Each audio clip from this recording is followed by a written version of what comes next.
today's tip, we're going to talk about viewpoint on the golf ball. And it's something that I have anecdotally over the last couple of years realized that really is an issue for players, particularly that are right-handed, right eye dominant. They tend to struggle with being looking at the golf ball in a perspective that actually hinders their golf swing. And so I want to explain that, and I think this could be kind of a game changer, especially if you tend to be somebody that swings over the top. And so first and foremost, when you get set up to the golf ball, we all look at the golf ball to get ourselves ready to go. But in the backswing, if you stay too centered on the ball and you don't let your head move and you don't want to change your viewpoint, your arms will start to lift or collapse in an effort to try to feel like you can get more power. Now, to hit a golf ball well, you're going to have more rotation, okay? So our viewpoint on the ball can really stifle that and make us get in a spot where it's very difficult to get through the golf shot, kind of having to use your hands a lot more to strike the golf ball. So what I've noticed is when players struggle with this, I can free up their backswing if I just change their viewpoint. And one of the things you'll notice about tour pros is that tends to, as they go back, the bill of their cap always goes back. You can see that very clearly in Tiger Woods if you go look at any of his golf swings from a face on. So instead of looking at the actual ball, we're actually going to look at the golf ball behind us. Okay, so I put one about a club length behind me that's on the target line or an extension of the target line. And before I start my backswing, I'm going to turn back and I'm going to look at that ball and then make my swing. And just by freeing my neck up and letting me be in that spot, you can see I've made a way bigger turn and I'm in a much better spot to hit a really powerful golf shot. Now on the forward swing, this is really important as well, and I'm actually going to use my training aid, the Pro, to demonstrate this.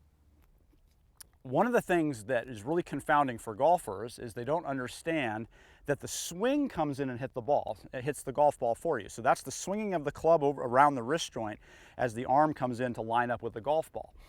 To do that successfully, you cannot move at the ball. You actually have to create force or direction behind the ball. So this is where we can start to get rid of some of the over-the-top movement. So if I just move to the top and I start to move my chest towards the ball in an effort to kind of recenter my vision, even if I made a really good backswing, it starts to open up the upper body a little bit ahead of the lower, and then the motion comes out and over the top. But if I actually keep myself looking at the back ball, I start to learn how to stabilize there and keep my chest center where it needs to be and make a big enough turn and actually get the feeling of the golf club swinging from behind me and then coming up and running into the ball.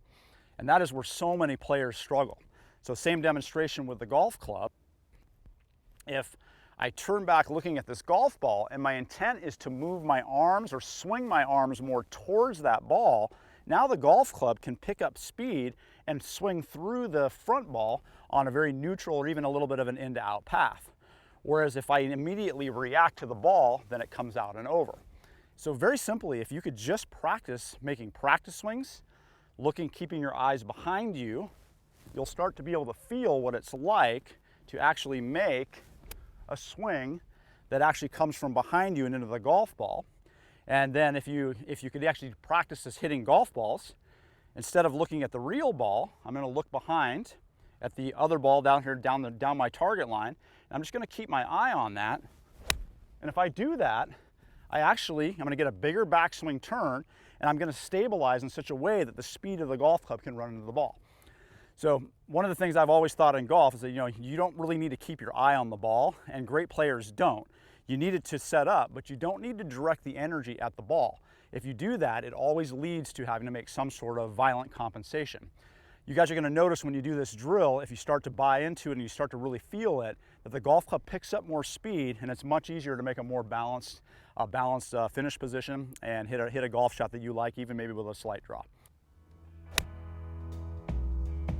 All right, hope you all enjoyed that golf tip. Please hit that subscribe button and we'll see you all next time.